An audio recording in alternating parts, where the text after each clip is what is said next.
আসসালামু আলাইকুম।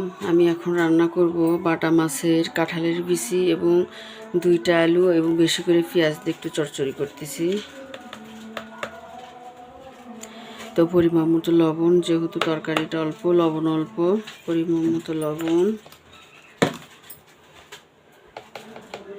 পরিমাণ মতো হলুদ এবং আমি আস্ত জিরা দিব কয়েকটা।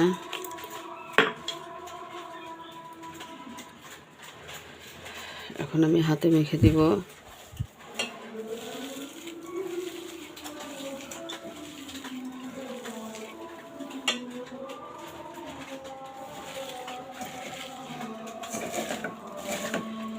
এই তো কাঁঠালের বেশি দিয়েছি, তাড়াহুড়োতে বেশি কাটতে পারিনি। তো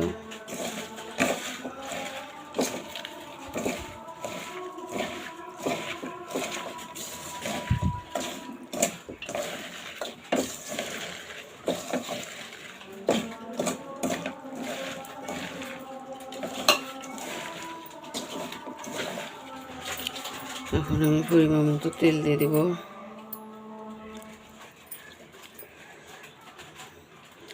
এত পরিমাণ মতো তেল।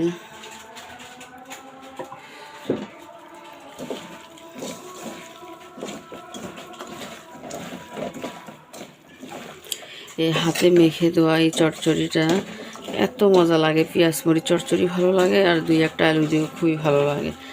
এর মধ্যে কোনো মশলাপাতি কিছুই দরকার নেই, শুধুমাত্র লবণ আর হলুদ দিয়ে এই চচ্চড়িটা এত মজা লাগে, খুব টেস্টফুল লাগে যে কোনো মাছ দিয়ে করলে।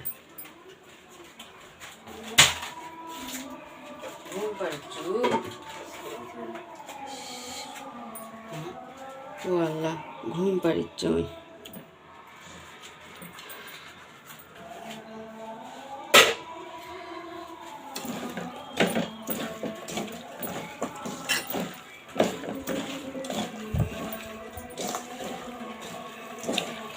মেখে দেওয়া হয়ে গিয়েছে। এখন আমি তো ভিতরে পানি দিয়ে দিব।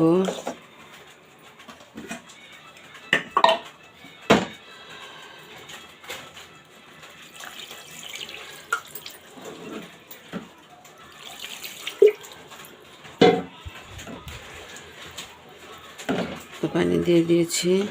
এখন আমি চুলাটা অন করে দিব। এই তো চচ্চড়িটা হয়ে গিয়েছে, দেখুন। এই তো কাঁঠালের বিচি দিয়ে আমি আলু পেঁয়াজে চচ্চড়ি করেছি, একটু শুকনা শুকনা করে।